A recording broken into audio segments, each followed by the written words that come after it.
Let's see if you have what it takes to become an anesthesiologist. So this is a question from the TrueLearn Smart Bank. We're going to go through it and I'm going to teach you how to approach it and see if you can get it right. A patient presents in an Addisonian crisis with marked hypotension. Intake lab evaluations reveal a non-anion gap metabolic acidosis and an elevated urine anion gap. Which of the following ions is most likely to be increased in this patient's urine? Go through the answer choices and let's reason it out. Even if you don't know all the science behind this question, oftentimes you can get these questions right. You have A, ammonium, B, magnesium, C, potassium, or D, sodium. The first thing you have to know is what is an Addisonian crisis and what's causing the hypotension. Addisonian crisis is essentially where your adrenal glands aren't working.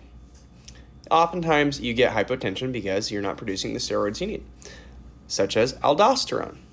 So a urine anion gap, even if you don't know how to calculate it, as long as you know how to calculate a metabolic anion gap, you could probably reason that it's probably similar. There's an elevated urine anion gap, which means if it's high, we have more sodium or more potassium. And in this case, which one is it? So with that in mind, if you just know that, you can automatically rule out two of the answer choices here, which are A, ammonium, and B, magnesium. Those are out of the window. So now we have to know which one's higher, potassium or sodium. And if you can remember that aldosterone deficiency, as seen in Addison's disease, is like taking a potassium-sparing diuretic, then you could reason that urinary potassium would be reduced because we're retaining our potassium, which honestly just leaves us with sodium. D, which is the correct answer.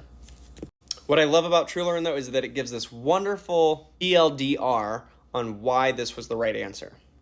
It's important to know why the other answers weren't incorrect. So here are their really well explained reasons why A, B, and C were wrong. TrueLearn also has question banks for the NCLEX, the PCAT, COMLEX, USMLE, pretty much every healthcare test out there. I've actually found it super helpful. So if this was helpful to you, you can use the link and promo code in the description to you can use the link or the promo code in the description to get a discount on one of their products. And specifically for the COMLEX and anesthesia boards, there's a group discount code that offers an even bigger discount.